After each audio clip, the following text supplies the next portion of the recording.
Olá, turmas lindas! Voltamos então para dar continuidade à nossa aula 5.2. Agora, revisão geral. Vamos lá fazer uma revisão? Aliás, revisão da aula 5.2, não é uma revisão geral não, tá? Ainda a aula 5, já estamos na metade da unidade. Vocês terão um podcast na aula 6 e vão dar continuidade depois à aula 7, 8, 9, 10 e concluímos a unidade 1. Vamos lá então para a revisão desta aula? Muito bem, aula 5.2, falando então da origem do universo segundo a mitologia grega e indígena. Então, o que nós abordamos durante a aula, estudante? Vocês precisam compreender que a mitologia grega predominava, então, a concepção mítica do mundo, ou seja, havia uma explicação por meio dos mitos. Né? Então, eles não tinham estudo científico, não tinham estudo comprovado, ou, por exemplo, textos escritos sobre a origem do mundo. Então, eles criavam suas próprias percepções, né? Seus mitos, recebiam, então, uma forma poética e eram transmitidos oralmente, né? Pelos cantadores ambulantes lá nas praças públicas. Né? Na obra Teogonia, que o poeta Hesíodo relata, então, a origem do mundo e dos deuses, por meio, então. E que é a teogonia? Professora, nós falamos esse conceito, que quer dizer Deus, né? É um termo grego, teo, quer dizer Deus, gonia, origem. Então, teogonia, forma, então, de explicar a origem dos deuses. E a cosmogonia, que quer dizer mundo, cosmo. São palavras que nós utilizamos no dia de hoje. Teocêntrico, né? Deus, centro do universo. Cosmo quer dizer universo, né? Ou seja, o cosmo. Cosmogonia, então, o mundo, ordem ou beleza, que significa criação do mundo. A mitologia grega, né, dos princípios lá de todos os mitos, havia o quê? Um tempo, na visão deles, que não existia o universo. Era tudo o quê? Um caos. Né? E estava, então, tudo misturado. A terra não tinha forma, não tinha água, não tinha nem luz, né? Era tudo escuridão. As coisas, então, não existiam. Mas não havia ordem alguma na visão deles. Do caos, então, surge a deusa, que é a terra, que os gregos chamavam, então, de Gaia. Sobre o imenso corpo fértil de Gaia, nascem os elementos dessa confusão, né? Começaram, então, a se organizar tudo. Tudo passou a ter, então, seu lugar. O caos, então, é uma divindade negativa. Ou seja, podemos dizer que aqui o caos era o diabo, né? Mas ele nasce em todas as coisas positivas. Onde há o caos também nascem as coisas positivas. Ou seja, surgiram outras divindades. Isso aqui é uma explicação no ponto de vista grego, dos mitos gregos, certo, estudante? E falamos também sobre a origem do mundo na mitologia indígena.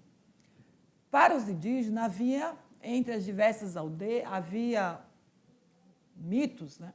Lendas e crendices que explicavam o quê? Muito sobre a cultura e o folclore do Brasil.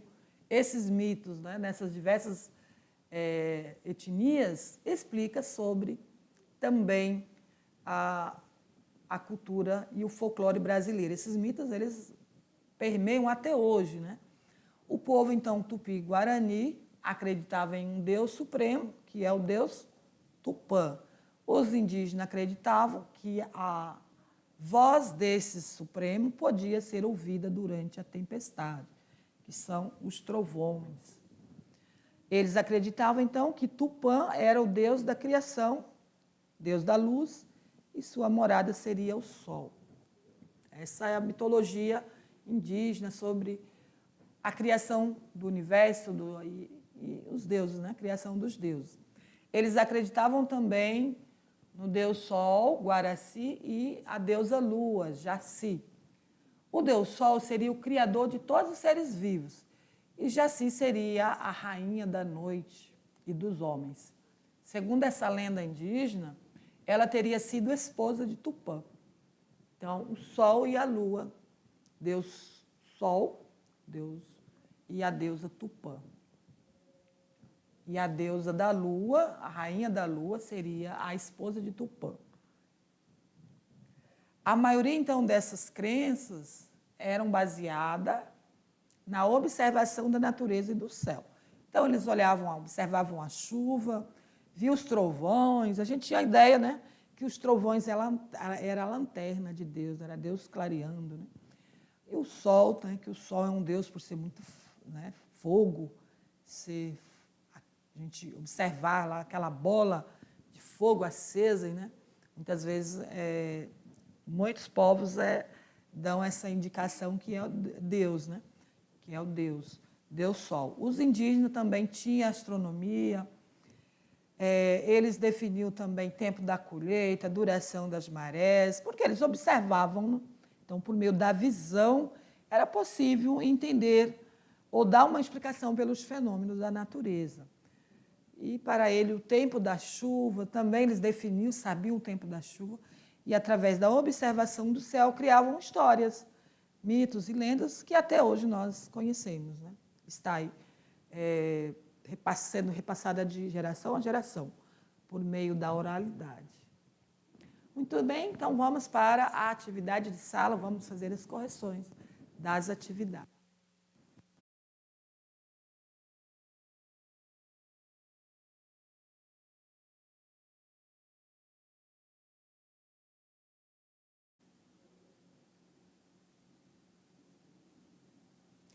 Muito bem, estudante, agora hora das atividades. Atividades que vocês vão resolver com base na aula. Por isso, vocês precisam assistir a aula, fazer anotações nos conceitos principais, certo? Não está difícil, os temas abordados ainda são temas mais gerais, não é? Não estamos estudando especificamente filosofias de alguns teóricos, estamos indo devagar. Por quê, estudante? Vocês precisam aprender o contexto histórico. Então, ainda estamos falando da cultura grega, falamos dos mitos e lendas da cultura romana, indígena, certo? Africana, para que vocês tenham aí esses conhecimentos, né, do que foi essas sociedades, a forma de explicar o surgimento aí, tanto do mundo, né, do universo, e também dos deuses, porque eles acreditavam em vários deuses e tinham formas de explicar os fenômenos da natureza diferente da visão que nós temos hoje, que é a visão científica, certo? Então, para compreender a filosofia também precisa ter essa compreensão histórica, social, filosófica e da religião também dessas civilizações. Então, vamos lá, vamos dar sequência, vamos corrigir as atividades. Vamos para a leitura da questão 1. Sei que vocês já responderam, então precisam verificar o gabarito agora, né? Se você acertou. Então, vamos lá. Na obra Teogonia, de Hesíodo, ele relata a origem do mundo e dos deuses, né? Na qual forças emergentes da natureza vão se transformando nas próprias divindades. A teogonia é uma cosmogonia, na medida em que narra como todas as coisas surgiram do caos para compor a ordem do mundo. Então, durante a aula falamos o conceito de teogonia e cosmogonia. O que significa, então, cosmogonia, estudante?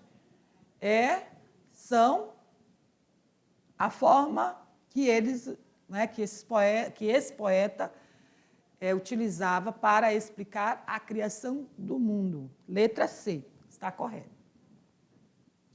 Questão 2.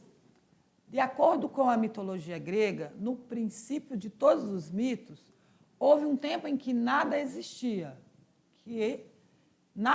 no universo. É como se fosse... nada estava na ordem, né?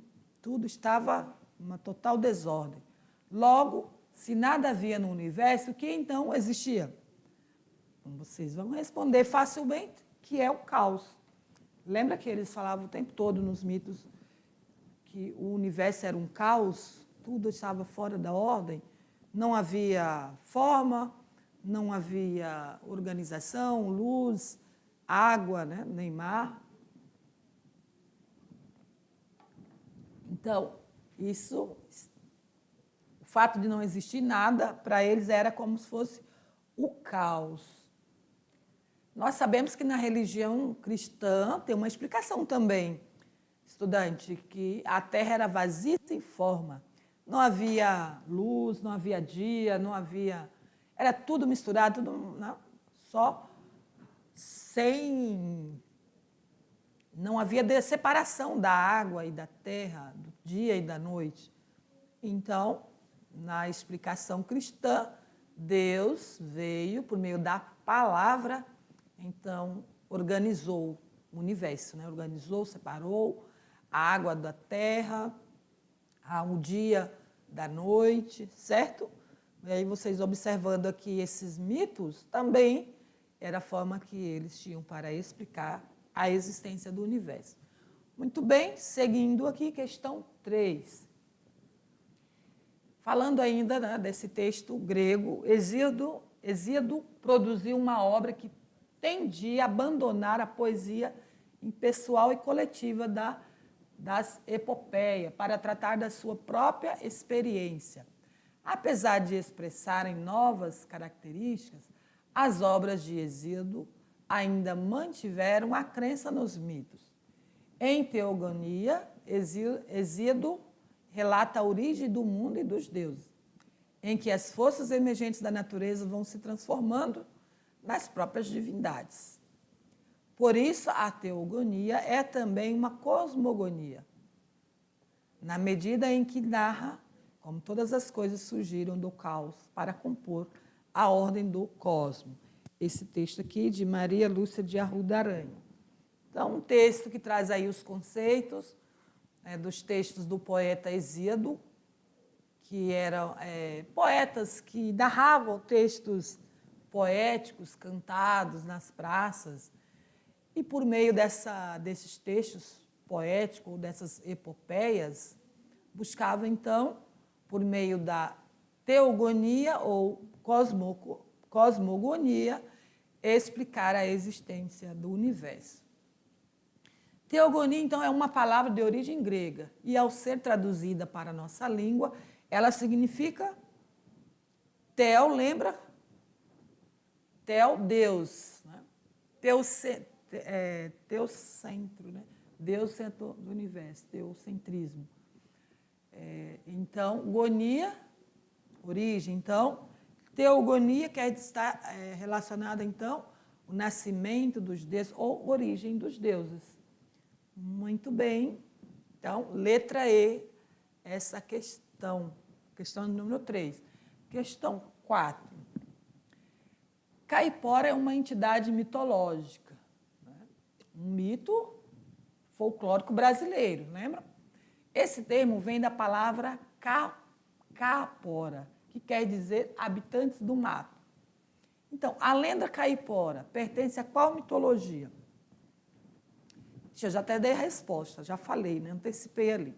Então, queridos, chegando aqui nessa última questão, lembra que durante a aula trouxemos para vocês algumas lendas do folclore brasileiro.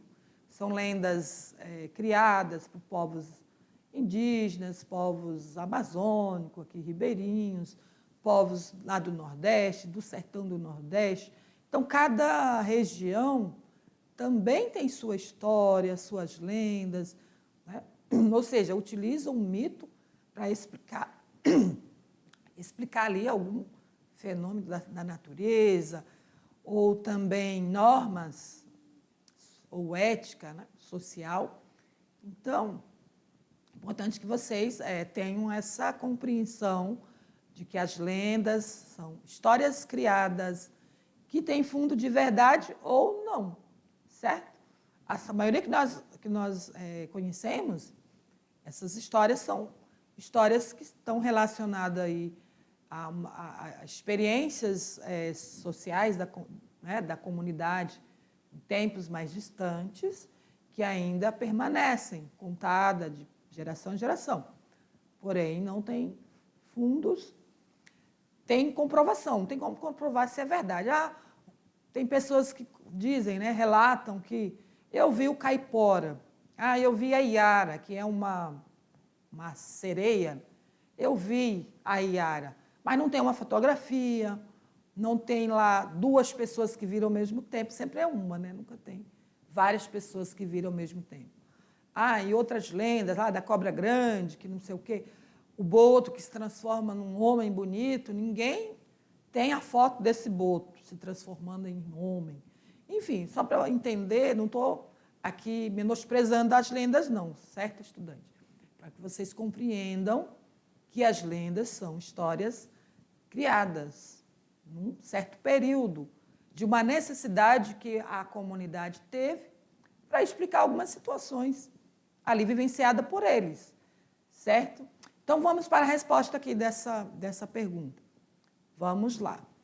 Por que eu volto a falar sempre que as lendas são essas histórias criadas? Porque eu fui uma pessoa, uma jovem, que acreditava em muitas lendas. Do lobisomem, então. Quem disse que eu queria sair à noite?